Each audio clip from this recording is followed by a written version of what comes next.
చెన్నై మొన్న బెంగళూరు మీద ఓడిపోయిన విధానాన్ని ఏ చెన్నై అభిమాని మర్చిపోలేడు. 197 పరుగుల టార్గెట్ చేస్ చేయడం కోసం బరిలోకి దిగిన సీఎస్కే బ్యాటర్లంతా చేతులెత్తేసి ఆర్సీబీకి 50 పరుగుల విజయంతో పాటు 17 ఏళ్ల తర్వాత చపాక్లో విక్టరీని గిఫ్ట్గా అందించారు.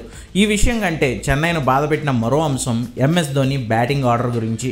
ఆర్సీబీ మ్యాచ్లో వికెట్లు పడిపోతూ ఉంటే ముందొచ్చి గెలిపిస్తాడు అనుకుంటే 9వ స్థానంలో దిగి తీవ్ర విమర్శల పాలయ్యాడు ధోని.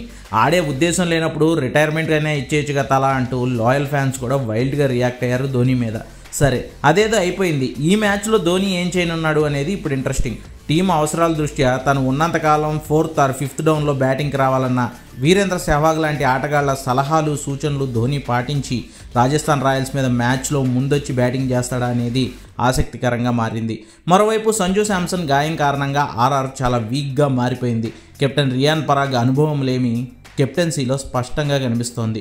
ఇంపాక్ట్ ప్లేయర్గా వచ్చి కేవలం బ్యాటింగ్ మాత్రమే ఆడుతున్న సంజు శాంసన్ ఈ మ్యాచ్లో అదే రిపీట్ చేసే అవకాశం ఉంది. చూడాలి మరి, ఆర్ఆర్ అద్భుతమైన విజయం సాధించి కంబ్యాక్ ఇస్తుందా, లేదా చెన్నైకి విక్టరీని అందించి ఆర్సీబీ షాక్ నుంచి కోలుకునేలా చేస్తుందా? ఈరోజు నైట్ తేలిపోనుంది.